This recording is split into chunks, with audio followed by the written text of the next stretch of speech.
ఓం నమ శివాయ. పోలీస్ వర్గం కథ. అనగనగా ఒక ఊరిలో ఒక ఉమ్మడి కుటుంబం ఉండేది. ఆ కుటుంబంలో 5గురు కోడళ్ళు ఉండేవారట. వారందరిలోకి చిన్న కోడలైన పొలికి చిన్నప్పటి నుండే పూజలన్నా వ్రతాలన్నా మహా ఆసక్తి. కానీ అదే ఆసక్తి ఆమె అత్తగారికి కంటగింపుగా ఉండేది. తనంతటి భక్తురాలు వేరొకరు లేరని ఆ అత్తగారి నమ్మకం. ఆచారాలన్నీ పాటించే హక్కు ఆమెకి ఉన్నదని ఆమె అహంభావం.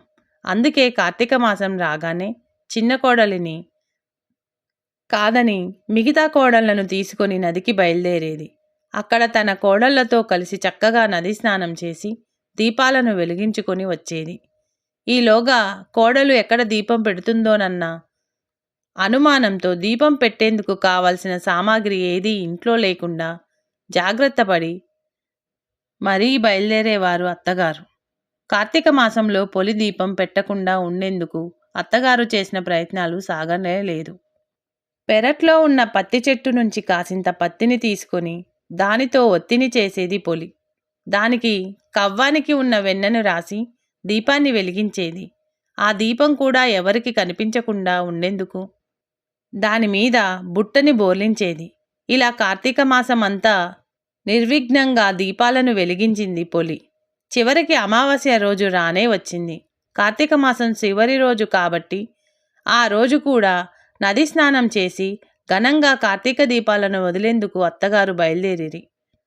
వెళుతూ వెళుతూ పొలికి ఆ రోజు కూడా దీపాలను పెట్టే తీరిక లేకుండా ఇంటి పనులన్నీ అప్పగించి మరీ వెళ్ళింది.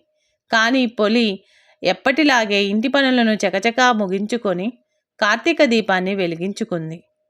ఎన్ని అవాంతరాలు వచ్చినా, ఎంత కష్టసాధ్యమైనా కూడా ధర్మాచరణ చేసిన పొలిని చూసి దేవదూతలకు ముచ్చట వేసింది.